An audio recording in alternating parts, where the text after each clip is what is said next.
पहले ये जानने की कोशिश करते हैं कि आखिर कितनी नौकरियों की जरूरत है देश में। मिनिस्ट्री ऑफ एजुकेशन की वेबसाइट पर 2021-22 की रिपोर्ट मिली है मुझे। यहां लिखा है number of enrolments higher secondary में है 2.85 करोड़, यानी कि अप्रोक्सीमेटली इतने बच्चे हर साल हायर सेकेंडरी स्कूल में एनरोल करते हैं। क्या इतनी नौकरियों की जरूरत है हमें हर साल? एक्चुअली यहां पर हमें उन स्टूडेंट्स को भी कंसीडर करना चाहिए जो ड्रॉप आउट कर जाते हैं पहले। UDISC रिपोर्ट के अनुसार करीब 12.61% ड्रॉप आउट रेट है सेकेंडरी लेवल पर, यानी क्लास 10th के बाद। और इससे पहले अपर प्राइमरी लेवल पर 3% का ड्रॉप आउट रेट है और प्राइमरी लेवल पर भी 1.45% का ड्रॉप आउट रेट है।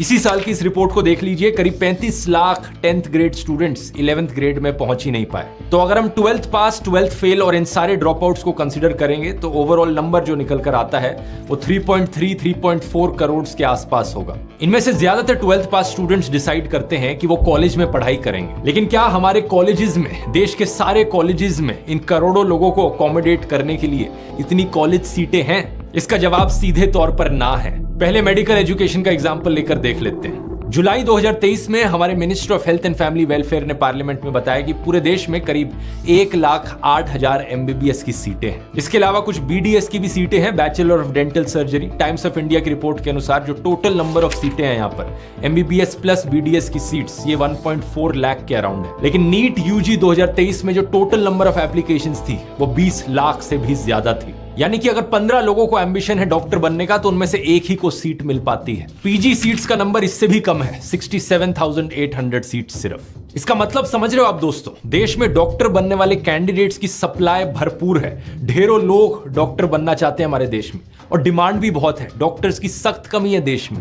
लेकिन प्रॉब्लम बस ये है कि हमारे देश में इतना एजुकेशनल इंफ्रास्ट्रक्चर ही नहीं बनाया गया सरकार के द्वारा। कॉलेजेस की, यूनिवर्सिटीज की, एजुकेशनल इंस्टीट्यूट्स की कमी है। इस प्रॉब्लम का एक और पहलू भी है। जितनी टोटल मेडिकल सीट्स हैं हमारे देश में, उनमें से आधी सरकारी मेडिकल कॉलेजेस में और बाकी आधी प्राइवेट मेडिकल कॉलेजेस में। और प्राइवेट कॉलेजेस की फीस बहुत बहुत हाई होती है। एक टाइम्स ऑफ इंडिया रिपोर्ट के अनुसार DY पाटिल मेडिकल कॉलेज जो मुंबई में है, ये सबसे महंगी MBBS की डिग्री ऑफर करता है 1.4 करोड़ रुपीस में। दिसंबर 2022 में minister of state for education ने पार्लियामेंट में इंफॉर्मेशन प्रेजेंट करी थी, जिसमें पता चला हमें कि मीडियन फीस किसी भी प्राइवेट मेडिकल कॉलेज की देश में 11.5 लाख रुपीस पर ईयर है। यानी कि पूरी डिग्री की फीस हो गई करीब ऑलमोस्ट 60 लाख रुपए।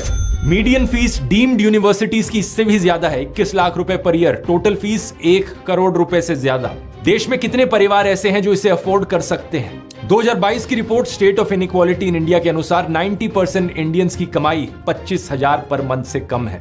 90% देशवासी ये कॉलेज फीस अफोर्ड ही नहीं कर सकते। अब ये बातें सुनकर कोई न्यूज एंकर बहाना मारेगा कि सबको डॉक्टर ही क्यों बनना है। तो आइए दोस्तों, इंजीनियर्स की भी बात कर लेते हैं।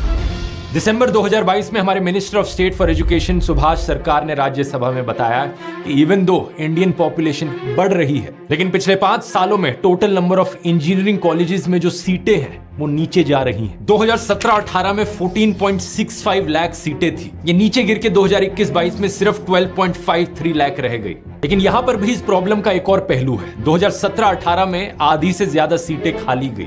2018-19 में 48.6% सीट्स वेकेंट थी। 2021-22 में भी करीब 33% सीट्स वेकेंट थी, यानी 4.21 लाख सीट्स खाली।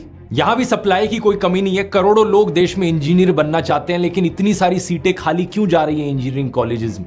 इसके पीछे 4 मेन कारण है। पहला है हाई फीस। पिछले कुछ सालों में IITs जैसे कॉलेजेस की भी फीस बढ़ गई है। 2016 के इस न्यूज आर्टिकल को देखिए, IITs में फीस हाइक ऑलमोस्ट डबल से ज्यादा हुआ।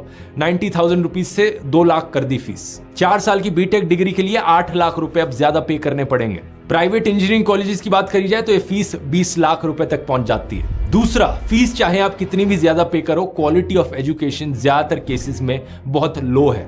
ज्यादातर प्राइवेट इंजीनियरिंग कॉलेजेस में सब स्टैंडर्ड फैकल्टी है, जिन्हें या तो बहुत कम पे किया जाता है या फिर जो क्वालिफाइड ही नहीं होते। जून 2023